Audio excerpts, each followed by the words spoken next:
Hi guys, in today's tutorial I'm going to be showing you how you can create AI logo in Canva. This is going to be a quick and easy tutorial. Now first thing you need to do, guys, you want to click here. As you can see, you want to click on create, this plus button here, create a design. Now after that, guys, you want to click on custom size, and you just need to add here your desired size. Okay, so I'm going to search here for logo size for my Shopify. For example, if you are creating this for Shopify, now as you can see, the logo size is 200 x 200, but as you can see, that's exactly what I'm going to do here.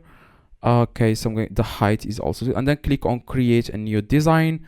Now after, guys, you add here the size of your desired logo.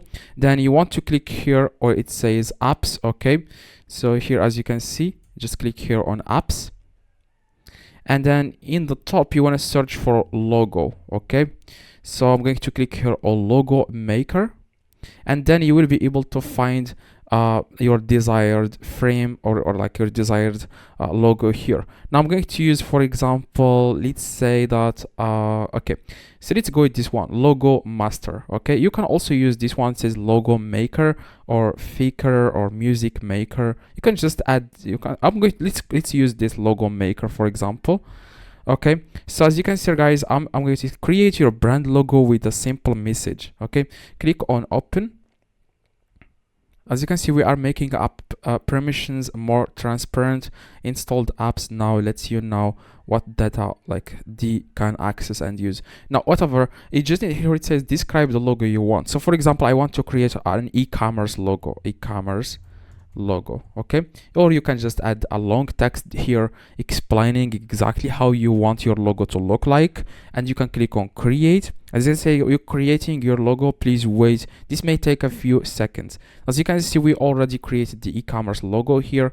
As you can see, you can like resize it, you can make it bigger, whatever you want. After you are done, guys, you can click on the share button in the top right, and you can click on download, and you can also like change the size to your desired size.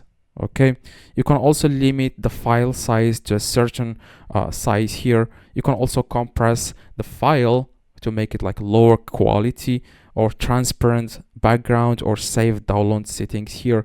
Now after you are done, you can also change here the file type, which if you want PNG or JPG, and then click on download. Okay, that's exactly, guys, how you can do this. If you have any questions, let me know in the comments. I reply to every single comment.